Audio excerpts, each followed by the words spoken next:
The highways in Jersey were all already pretty flooded. This was the scene as Simone Holloman traveled on the highway from New Jersey to her home just outside of New York City last night. Cars were stuck in the water. They couldn't get past. People were out in the rain trying to get other people out of cars. The storm killing at least 41 people, including a 2-year-old boy, as the remains of Hurricane Ida slammed into the Northeast, bringing tornadoes, record rainfall, and flooding. Well, actually, this was just the tip of the iceberg. John Abraham, a professor at the University of St. Thomas, says powerful, unprecedented weather conditions like this can be expected. Storms are getting stronger. What this means for hurricanes is their wind speed increases, and that's what causes storm surge.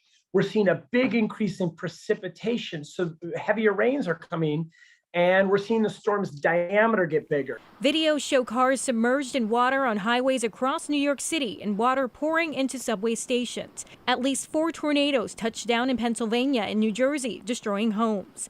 Many of those who died in New York were found in flooded basement apartments. A hurricane that is so strong, it can go over the southeastern part of the U.S. and still have enough energy to flood the Northeast. I mean, that's really incredible. Both New York and New Jersey declared a state of emergency because of severe weather.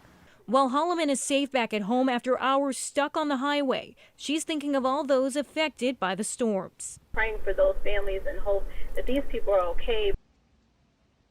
That his administration is working to help restore power in hard-hit Louisiana and is ready to assist the state slammed with flooding. Back to you. Thanks, Charmaine. Belinda's in the backyard now. Those are just such stunning pictures of the subway stations, the airports, the roads. Yeah, and it all happened between 9 and 10 o'clock. The most rain fell between 9 and 10 o'clock Eastern time, when over 3 inches of rain fell in that hour in New York City proper. And of course, as we talked about last night, there's nowhere for that rain to go. And that is why it was a flash flood and such an emergency. So what happened with Ida and with all hurricanes is they go over the land. They, of course, lose their moisture source. So they did the storm tamed down a bit.